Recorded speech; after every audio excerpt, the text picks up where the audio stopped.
are now live. Of course, we are waiting for people to join us as always, but we'll announce it again as people come in. But today we have Mr. Sage Thayer. Sage, why don't you go ahead and introduce yourself? Yeah, so I'm the designer of the Avon prop. I have a background in aeronautical engineering, and it's just what I love to do. Nice.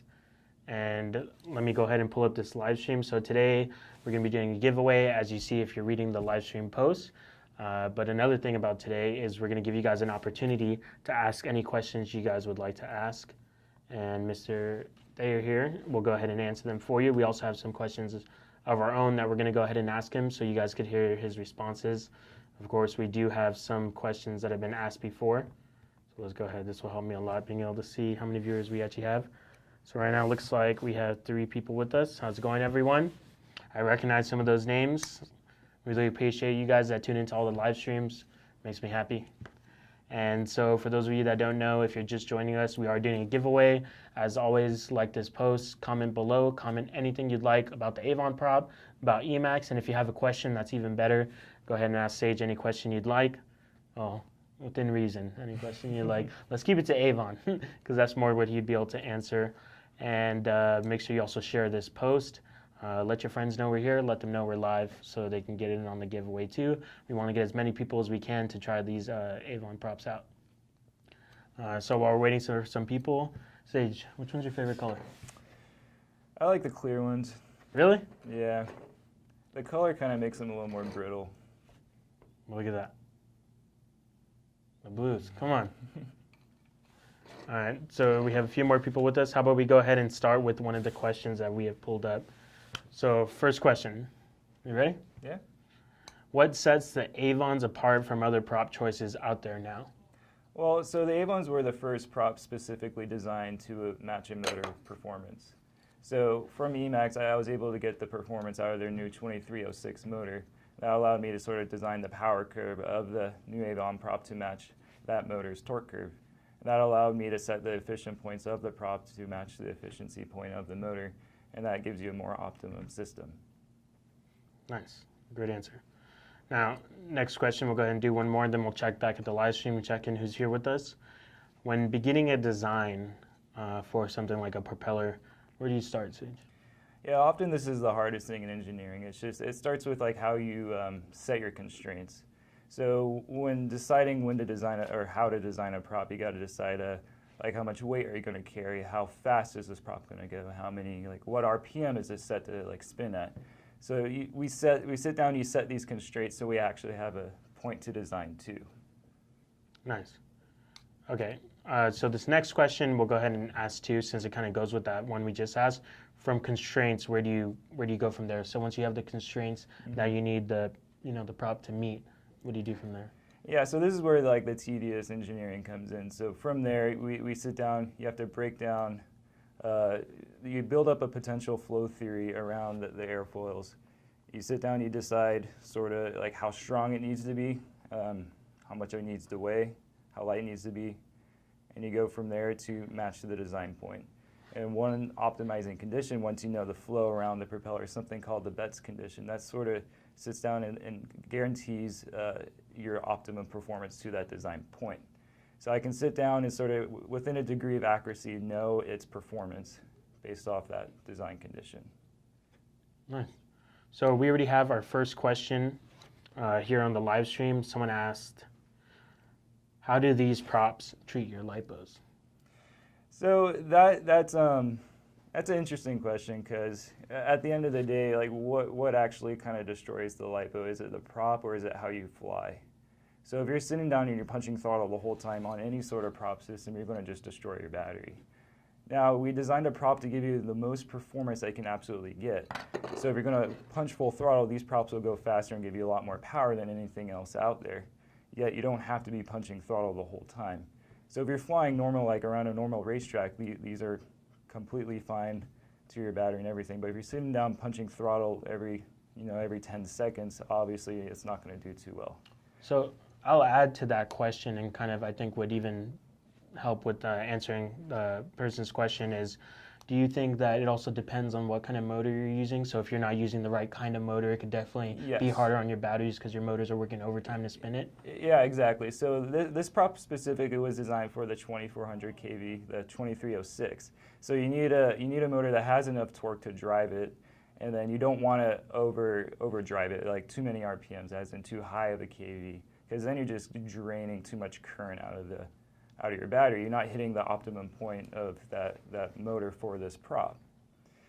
So if you use this prop for like anything above like a 2206, 2207, or even a 2306, something with a little bit more torque at a lower KVN, like 2400, that's what it was designed to work with.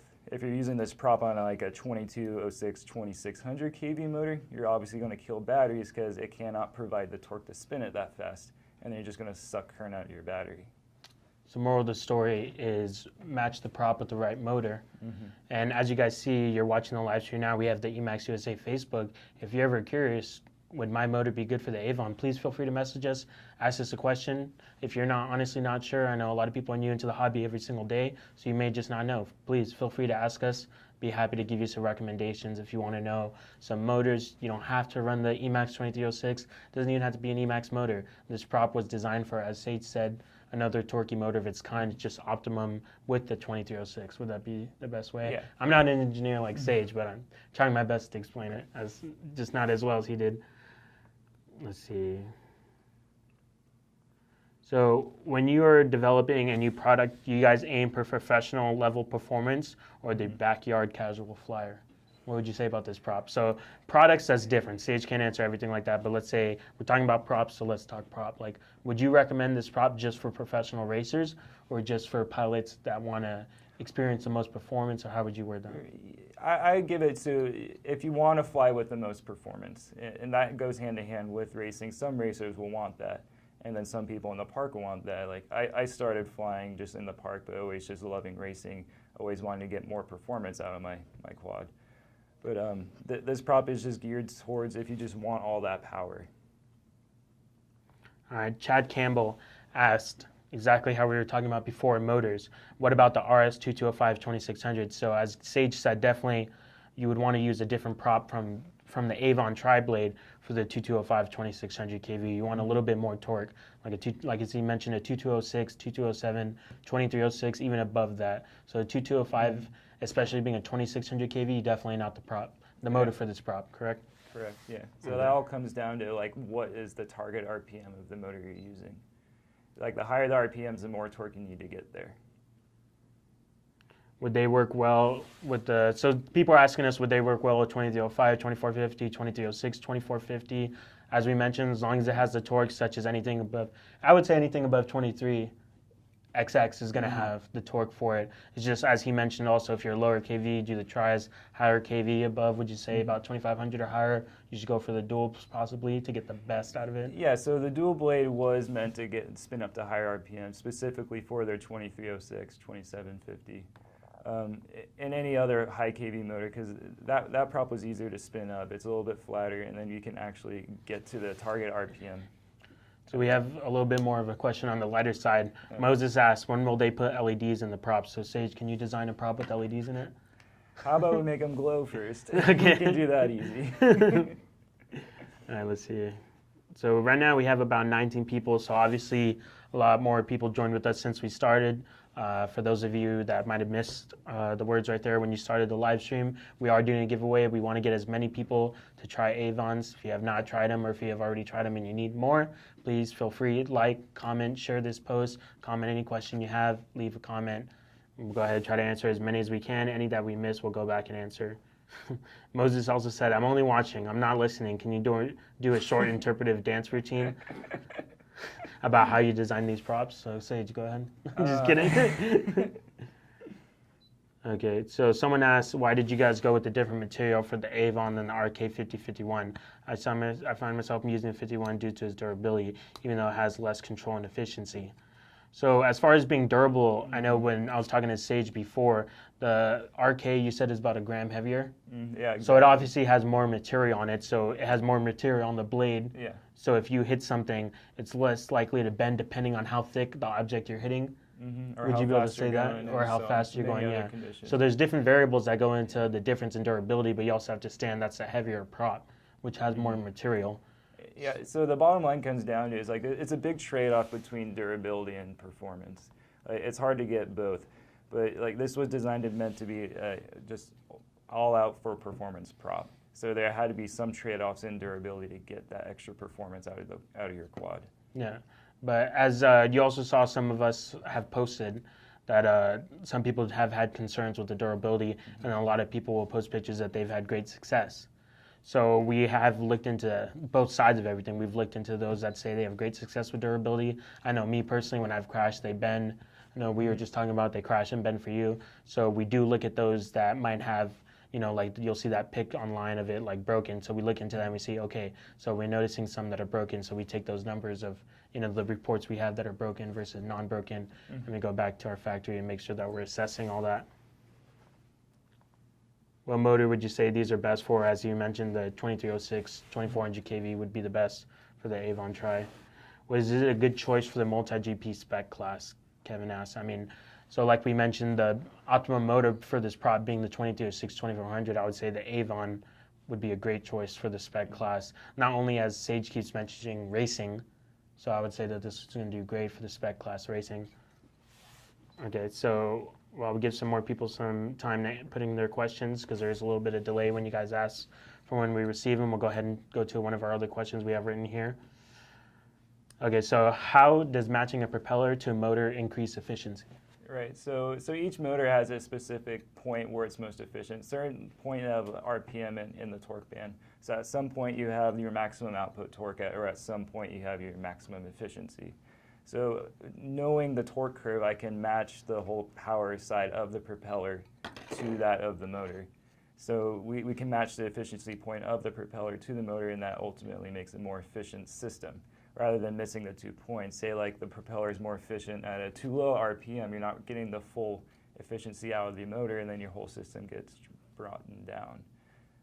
So that's the whole reason to designing a prop to motor, just matching is huge in this field in terms of flight time and performance. Yeah, and I know, like as we were talking about also, that you always want to get the prop that's best for your motor. So as we mentioned, you don't want a heavy prop with a small stator-sized motor because it just doesn't have the torque to spin it. So it's always best to do your best to match your prop with whatever kind of motor you want to run. Do a little research. As we mentioned, please feel free to ask us, whether it be about the 2306 or what prop we would even recommend for the 2205. We're happy to answer you guys. All right. Let's see. So, a good one. I'm wondering myself, Sage. Okay. The question simply says, explain the tips. Explain the tips? Well, so the short and easy answer to it is it helps efficiency. So it will help efficiency and quiet down the blade. How that does that is kind of complex aerodynamically, but it's similar to how a winglet works on an airplane.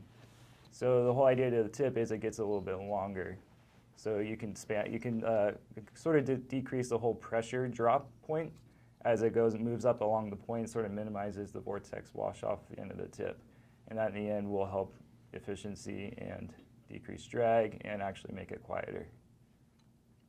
Nice. Sorry, I was just reading a question here. Lots of good questions coming in, guys. Seriously, we really appreciate it. Like I said, please feel free to bring them as they come. Kobe commented, so 2305 or 2306 doesn't matter. It does matter. Any kind of choice you do like that matters. You should definitely do your research. But both of those stator sizes would be a good option for the Avon for sure. Let's see. What design characteristics went into handling prop wash? So this is also kind of complex aerodynamically, but so the whole idea is you want a consistent wake structure out of the propeller. So at each point along the blade, you want it to be pushing a similar kind of wake structure out of it. So the idea is you want a perfect helical screw out behind it, not like certain parts inbound towards the hub to be moving faster than the flow that's moving past towards the tips. If those are moving in a consistent column, that is your most efficient point, and that's what I was talking about earlier. What's something called the Betz condition, and that is my optimizing condition for the design points I choose. So in terms of that helping prop wash, it should, because it's more consistent, so your flight controller can help attenuate it better, rather than it being choppy and sort of mixing. Nice, very good. See, Kobe said, cool, thanks, no problem, Kobe. Ideal setup for these props. So if we're talking motors, the 2306 2400, and if you're running the 2306 2400, I would say a 30 amp ESC or higher, 30, 35 amp. Multi-shot, D-shot, whatever you want to run, you feel is best, up to you. And 2207 2400, yes, Jeff, that'd be a good motor for it. So we'll go back to one of our questions while we have some more coming in. So not someone else, this is one of our questions, sorry. Explain the difference between the 2-blade and the 3-blade. So 2-blade and 3-blade. 3-blade is there being more surface area, but if we're not talking about as if we took this prop and just did 2 blades instead of 3 blades. I'm going to talk about sort of the design condition. If I took the same design constraints and said I wanted a 3-blade or I wanted a 2-blade, what happens here when you go to 3-blade was the whole blade will shrink and get smaller, as sort of intuition would tell you. But what happens here is you have more 3 blades, so your whole prop sort of disc area here will be, you're interacting with the flow at more points, so you don't have to push it as hard per blade. So that's more efficient in a way because you don't have to like cut it or move it as hard compared to 2 to 3 blade and pushing it down. So in a perfect theoretical world, 3-blade would ultimately be more efficient over 2-blade. But then you run into other problems, as in right now we're in a flow regime, like we're at a pretty crappy Reynolds number where we're kind of in this transitional state between laminar and turbulent flow, where we don't have much like empirical data on how the certain airflow at a certain station behave. So there is a certain point where you can only get so small. And some other manufacturing constraints and some structural constraints. So when you go to 3-blade, it sort of hits that fine point to where, yes, the blade has a good amount of structure, it's in a good flow regime, and it's a little bit easier to balance, and it actually helps more with vibrations. Nice. So someone asked, I'm so sorry, I cannot pronounce your name. As you said, you're from Germany. Bjorn? I'm so sorry if I tore that up. But he says, the design looks quite similar to many others already. What is the real difference to others? Mixture of the material, TIA from Germany, thanks in advance. So one thing that I will say is I know if you see a prop that looks similar to this, it's because it probably came from him. Yeah. So, I mean, if you want to go into that. Yeah, so the main thing was a lot of people were saying they were like the RK5051. The main thing there is like I did the 5051, that was the first prop I designed. Was there was a big change from like HQ 5x4x3 to the 5051, and there was extreme noticeable differences there. So then when I went again and designed another one, there wasn't as an extreme like visible change to it. Yeah, there's a lot different aerodynamically with the blade. So from pictures, it's easy to say that like, hey, it's very similar to this prop, but how is it actually different? But a lot of key things different, like the blade pitch and different angles along the blade change. Like I use different airflow shapes trying to expand the whole efficiency bell, trying to get it to work better down at the low end compared to having more top end compared to the previous props I've done. So a lot has changed, even though it's kind of hard to see what they are, but aerodynamically it's greatly different. Yeah, and I would say especially because me, myself, I put two of them together. In the photo, of course, it could look pretty similar. I mean, if I grabbed a Dow 54 and a V1S, it almost looks pretty similar, just slight changes. So if you really have them with you, that's when you notice a lot more of the difference, just in size alone. As we said, the other one's like a gram more material on there, so it obviously even looks, I would say, bigger almost, you know what I mean? How it kind of looks higher when you're holding it flat like this. So the blade sort of bends down more, so that helps a lot with structure. Nice. A couple of things changed, like again, lightening up, taking a whole gram off the total weight, but also a lot of the weight became a lot more centralized. So like the moment of inertia of this prop is almost like 40% less than the 50-51. So that whole property really plays into how fast you can spin and de-spin or slow it down, and that will give you ultimately more control feel out of your motor and when you fly. Yeah, and we're definitely, of course, Sage designed that prop. We're not saying this is better than the RK51, 50-51 in any means, and I'm sure that RK doesn't think that prop is better than this one. It depends on your setup, what you want to do, and it's up to you to do the research for that, try them both, and feel out what works best for your setup, for your track. Would you say that's pretty fair to say? Because ultimately it comes down to opinion to which is the best prop. It depends on your flying style and your setup. Yeah. So it's hard to say what's the best, and that's ultimately my hardest design consideration. Is like, how do I design something for other people to like when there's so many different flying styles and different things out there? Yeah, very well put. Dustin Smith said, it's almost black magic how these props help reduce the prop wash. I've been flying my quad with the 2206 2400, switching between Dow Cyclone V2, GenFan 5152, and the Avons. Definitely preferring the Avons. Like I said above, it's really impressive how much the Avons limit prop wash. Thanks, Dustin. Yeah, thanks a lot. I'm sure Sage appreciates to hear the kind words. You know, yeah, a lot of work. You specifically wanted it to do that, and to hear that it's doing that, that's great news. Thank you. How do the Avons handle on the most widely used motors, 2205, 2300 kV motors, as far as prop wash is concerned? As we already mentioned, you want to use a 2205, 2300 on the Avon tri-blade. For that, if you're asking us what would you use for a 2205, 2300, I would say like a 5040 tri or a 5045, something like about there. Best go-to. Yeah, if you put this prop on there, you're not going to necessarily kill batteries, but it won't get as much performance as it would since you're at a lower kV range. Okay, so Bjorn asked one more question. What combo would you recommend for getting the typical 2-minute race time? It's great to have punch, but I would like to have the maximum of the 2 minutes, even with 1550 tattoo R lines. So I would think the 2206, 2400 kV easily over 2 minutes. Yeah, easily. Yeah, of course, depending on the track too. Like if I do I'm sure everyone who does a UTT, you kill your batteries way faster on the UTT track, it being so wide open than you would on like a tight technical course. Yeah, all it comes down to flight style at that point. So depending on how you fly, like I can push this prop 3 minutes, but if I'm just sitting there punching it every single time, like you barely get a minute out of it. So it comes down to like, can you pick a smooth line through your race, or can you carry speed instead of having to stop and start again? Yeah, definitely.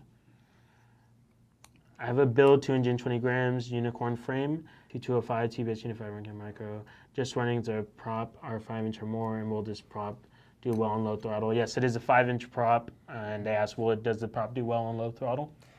I personally think it does. So ultimately, this is all opinion based, but I really spent a lot of time working trying to get it to produce more thrust and just be a little more efficient on the low end while keeping the same top end there. And ultimately, this also comes down to your tune too. So you got to really sit down and make sure your tune is good across your whole throttle band, and that your mid throttle is set right and everything. But this prop, like one noticeable difference for me when flying it was just how easy it was just to point and shoot. Like it always went to the area I expected it to go. It wasn't drifting when I was trying to like have a low end control or anything. Dude, I'm so sorry. I'm trying so hard not to laugh. Thanks, guys, for all the good questions and all the humorous ones also. H.M. Joseph, for example, says, your cameraman needs a set of Avons for stability. So let's go ahead and keep that camera straight a little bit. I'm just kidding. I know you're trying your best. Thanks for the tips. I did notice that it was pointed out. Thanks, guys. Someone asked, any 3.5-inch versions in the works already released? So we do not have a 3-inch or 3.5-inch prop out, but you never know what we may do in the future. Correct? Yeah. All right. When will they be available in the EU? Want to put them on my bench. So Bjorn, I've seen some EU dealers with it already. If you have a certain dealer in mind that doesn't have them, just tell them, send us a message. We can get them stocked up, get them taken care of, no problem. Yeah, while we're on that question, you said you want to put it on a bench, and I assume a bench test here. One problem there is that's not the best test in terms of prop performance. Sure, it works well for motors, but all you're testing here is your hover performance, since there's no airflow into the propeller itself. So that's not telling the whole story of the Avon. The Avon's designed to be moving through the flow up at speed, to have flow coming into the blade, and that's where it performs the best. Yeah. So Pio Trek, it's so funny because what did we talk about right before this started? He says 2.5-inch would be great prop. Winter's coming. We were just talking about this. Stuck flying inside, huh? Yeah. All right. Explain the tips. We did that one. Explain the differences. Are you guys going to make smaller props for smaller motors? So I know people have seen that our 1106 is coming out. I think it's pretty much safe to say that we'll definitely be messing around with some smaller props, testing some things out. And as always, once we land on something we like, you guys will hear about it first on our Facebook, EMAX USA, and also the YouTube, EMAX USA. Okay, will there be more color choices? Definitely. So right now, of course, I'm sure as you guys know, the Avons have been for about a month. The very first ones to come out were the red. and then we made the blue batch and then the clear. So right now, since it's just starting, we're shipping them out as they're made. So of course, if you're talking about a mold, you're making one color at a time. Like you can't make 100 red and then 100 blue, obviously, without taking it apart and cleaning it, because the two different colors is going to get mixed in. So we'll make a lot of red, a lot of blue, and then so on and so forth. So we'll get all the colors out. Once that's out, then we'll be able to start doing different batches of smaller amounts with different colors so that you guys could see all the colors. You can see some of them here. Like I said, we had the red come out first, and the clear is the blue.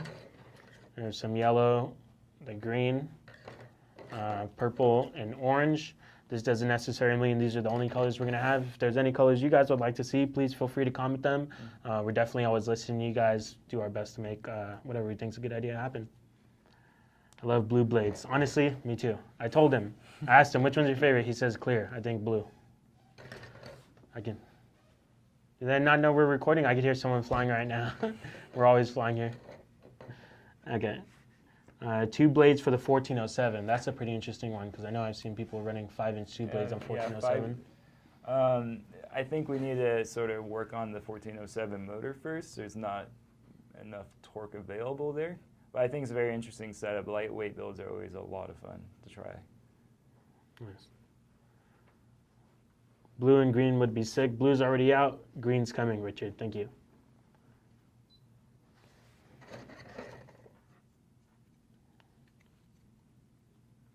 Bajoin asks again, we bench also in flight. The bench is only for data collection for sure, but they also...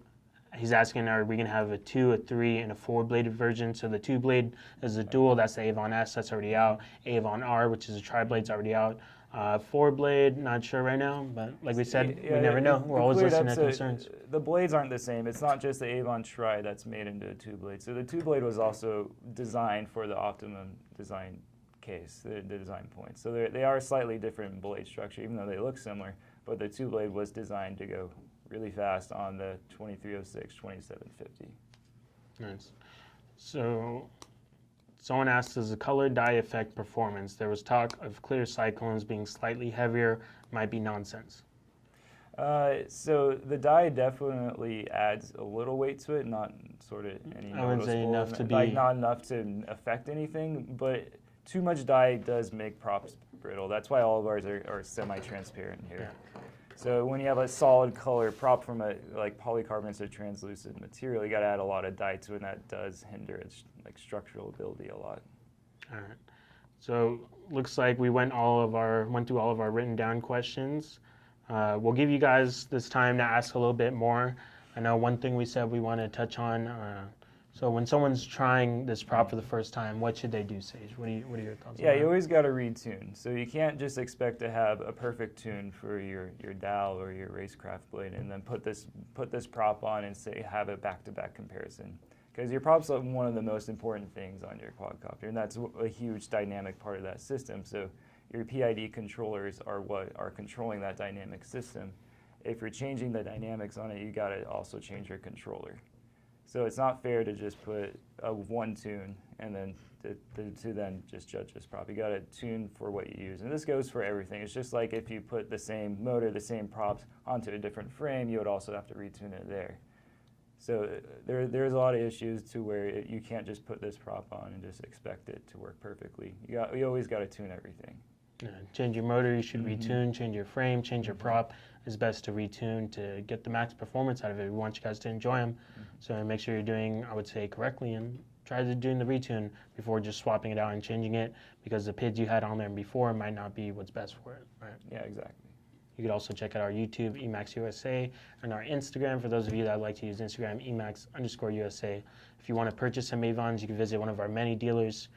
All the popular dealers in the U.S., trying to get as many as we can for the international guys, also like the Europe guys, as someone mentioned earlier with them. And if you'd like to purchase, if you're international, you can purchase from emaxmodel.com, and we'll definitely get you guys set up. So we will have multiple winners. I haven't even decided how many people we're going to pick for this giveaway. I want to get it, a good amount of people have some Avons in their hands, get you guys a bulk set. Each winner will receive 5 sets of props. As we mentioned, we have the bulk set. So Sage, anything you'd like to say in closing? Nothing, just please give them a try, put them on, tune up your quad. I think you'll like them. They'll definitely give you a lot of power. Power is always good. Yeah. All right, guys, so we're going to go ahead and close it off. JD just said, hey. Hey, JD, how's it going? Just making sure no more last-minute questions. Up, up, up, no way. Just like the Avon props. Thanks, Richard. All right, guys, we're going to go ahead and end it. Cornell, you can go ahead and end it. Any questions you have, go ahead and leave them.